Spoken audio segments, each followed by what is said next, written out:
Continúa con el uso de la palabra la senadora de la bancada de Decentes, Aida Abella.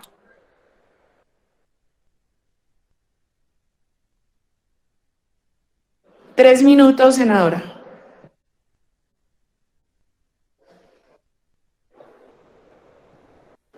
Muchas gracias, señora presidenta. Lamento mucho, en 3 minutos no puedo referirme en lo que quisiera al país de las maravillas que nos pinta el doctor Restrepo, ministro de Hacienda.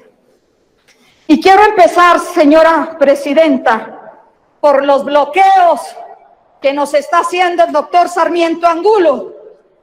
Allá no llega el SMAG, nos bloqueó la carretera de Bogotá-Villavicencio, nos tumbó el pueblo de Guayabetal, se le cayó el puente de Chirajara y nosotros le seguimos dando los billones a un señor que en decenios no ha sido capaz de estabilizar una carretera. Lo que no sirve se cambia y yo le pido al gobierno que cambie esa concesión que no da el resultado. Pero como si fuera poco, la carretera que trae el petróleo que viene de Villavicencio precisamente a Boyacá está bloqueada y la construye también el señor Sarmiento Angulo. Yo sí le pediría a este bloqueador que está haciendo ochas y panochas con las carreteras de Colombia, multimillonario, uno de los hombres más ricos de este país. Pero le quiero decir al señor ministro, la exposición que usted acaba de hacer tiene 3 puntos. Lo social, la reactivación de la economía. ¿Cómo es posible en una visita que hicimos los parlamentarios a Buenaventura? Este puerto se arruinó cuando el neoliberalismo y la privatización se lo dieron a la sociedad portuaria. Desde entonces, Buenaventura no levanta cabeza. Señor ministro y señor delegado del Contralor General de la Nación, yo le estoy solicitando que miren lo que hace la sociedad portuaria en Buenaventura. Se están llevando buena plata del dinero que les pertenece a los habitantes de ese puerto. Pero como si fuera poco, señora presidenta, entonces aparecen cosas impresionantes y me quiero referir al tercer punto, a ese que él llama la austeridad del gasto público, y solamente quiero traer a colación lo que sucede en Ecopetrol.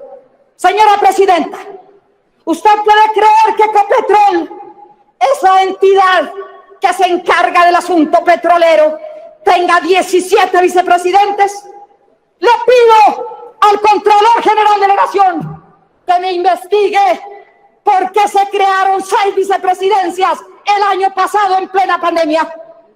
Le pido al señor Contralor de la Nación que me investigue si esa austeridad pública, si ese gasto tiene que ver con un bono que recibió el doctor Bayón. Culmine, senadora. Muchas gracias, presidenta, porque esto es muy grave. Se ganó 350 millones en una prima, en un bono. ¿Por qué?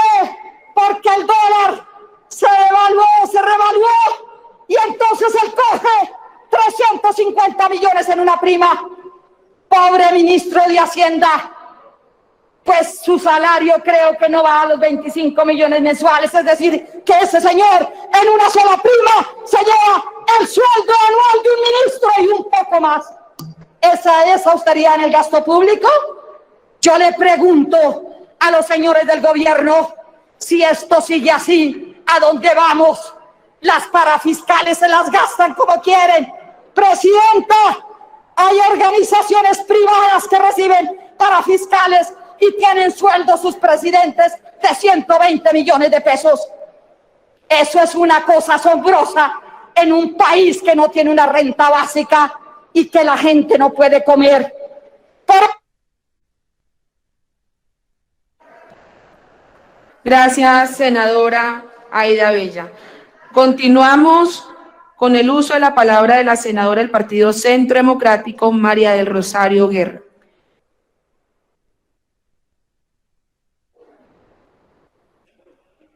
Por 3 minutos. Muchas gracias, presidenta. Informo a los senadores, disculpe, senador, informo a los senadores y a los representantes de la Cámara que hemos cerrado inscripción para las intervenciones. Ruego corregir el tiempo, señora presidenta, porque es tan breve que cualquier segundo apremia. Bueno, con mi saludo.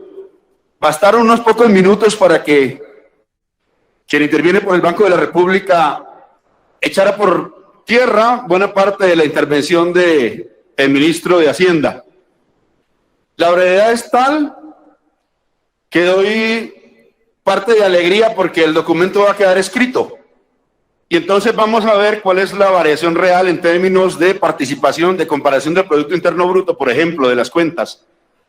Esas cuentas de la vaca lechera que tienen tanto de demagogia. Yo pensé que el gobierno tenía de veras interés en superar la era Carrasquilla, especialmente los primeros días del paro cuando escuché el cambio del ministerio, pero encuentro con que la racionalidad es exactamente la misma. Demagogia, ¿no? Y arte, no sé, de prestidigitación con las cifras. Hablan de un presupuesto que crece al 5.3% nominalmente, pero no están descontando ni la inflación y están incluyendo el crecimiento de la deuda. ¿Por qué desde un enfoque social se incluyen en sus cálculos la deuda? El crecimiento del presupuesto en términos reales, sin deuda, es solamente 1.1%. Y digo, aporta bastante el Banco de la República con las cuentas que nos trae. El gobierno presume altos niveles de inversión, pero esto aumenta solamente 3.7 billones. Recortó presupuestos de inversión de agricultura, TIC, ciencia, deporte, ambiente y vivienda. Habla de un compromiso con el proceso de paz, pero recorta de nuevo tantas veces cuantas la prolongación lo ha permitido. El presupuesto de agricultura disminuye en 1.2% en términos reales, recorta 17.5 mil millones de pesos a la Agencia Nacional de Tierras, 64.400 millones a la Agencia de Desarrollo Rural. Habla de infraestructura, pero el sector de la construcción creció el 3.1% el año pasado y no hay de verdad intervención del Estado con la finalidad de, y esto puede ser muy simpático, crear el famoso círculo virtuoso de la economía, señor ministro. Señor ministro y congresistas, apreciado ministro de Hacienda, me llama la atención ver a Keynes y a los más sesudos neoliberales en una misma frase. Esa capacidad de conjugar el neoliberalismo y el keynesianismo discursivamente, pero en la práctica afectar grandemente a la población con lo que es inminente.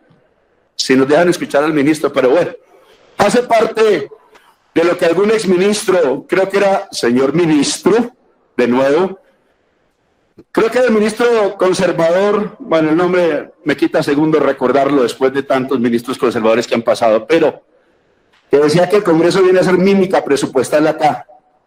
Mímica presupuestal.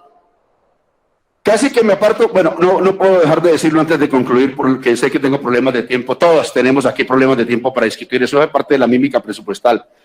Antes de que se me acabe el tiempo, al doctor Villar del Banco de la República, tengo preocupación por las consideraciones de la Junta Directiva del Banco de la República. En momentos de una brecha del producto negativa, de capacidad ociosa, de falta de iniciativa del sector privado, con una demanda agregada profundamente debilitados, con aumentos de la inflación transitoria por choque de oferta, nos plantean un pronto retiro del estímulo monetario, probablemente aumentando la tasa de interés.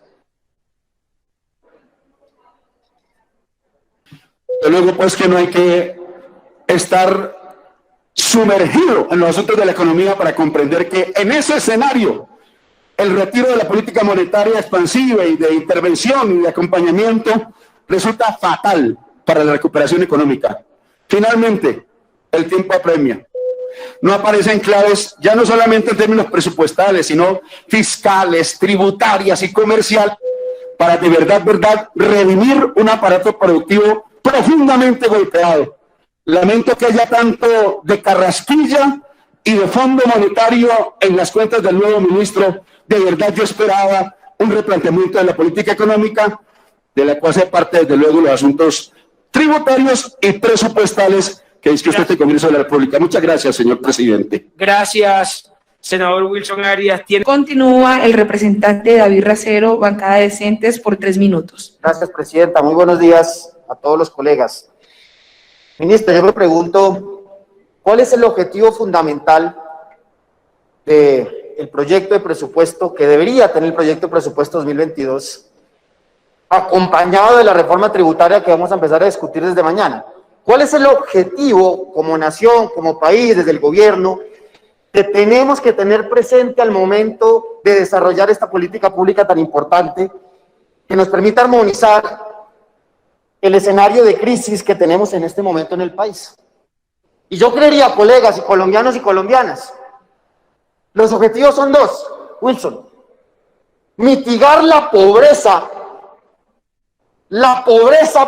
extrema que está padeciendo el 42% de los colombianos, la mitad, casi ya la mitad de la población, presidenta, con más de 8 billones de colombianos en pobreza extrema, que no les alcanza para comer 2 platos de comida al día.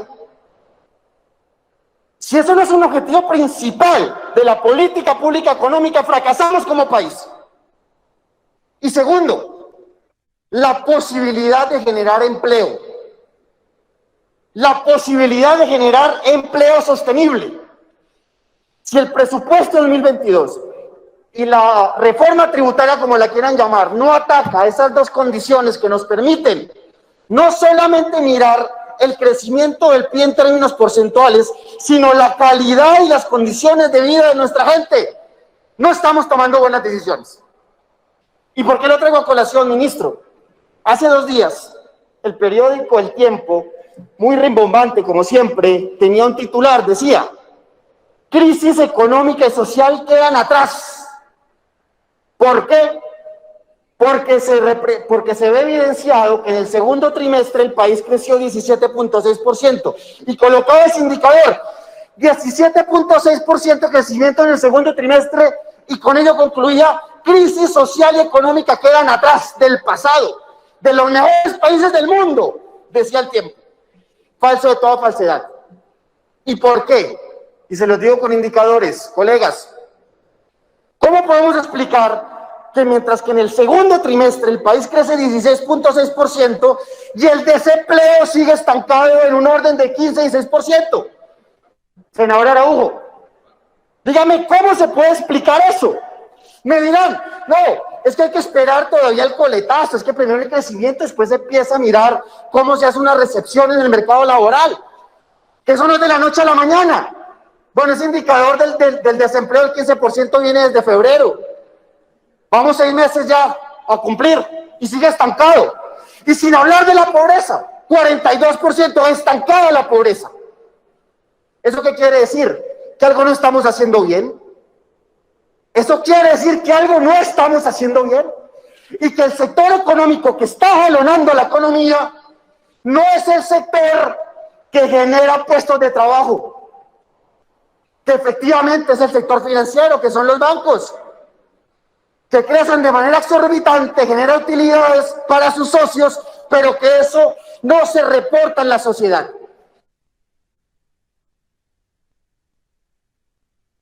Un minuto, doctor Racero. Gracias, presidenta. Termino. ¿Qué voy con esto, ministro? Que yo creo que hay que repensar las prioridades. Para mí, Ingreso Solidario es un programa fracasado. Fracasado. Si hoy tenemos el 42% de la pobreza, 8 millones en pobreza extrema, es porque Ingreso Solidario no es suficiente. No es suficiente. Y tenemos que ser serios con eso, colegas. Llevamos 1 año en Ingreso Solidario. Es que si no hubiésemos dado Ingreso Solidario, la situación fuera peor. A lo mejor, entonces miremos el vaso medio vacío, medio lleno. La discusión eterna, pues yo creo que no es suficiente. Y cuando hablo del 42% de nuestros compatriotas en pobreza, que también nos preocupa. Termino, presidenta. Este proyecto de presupuesto, con el proyecto que empezamos a discutir mañana de reforma tributaria, debe tener muy presente cuál es la prioridad, porque sabemos que no podemos abarcar todo, pero que tenemos que tener muy claro cuáles son los objetivos en función de las necesidades de nuestra gente en Colombia. Muchas gracias, presidente. Gracias a usted, representante.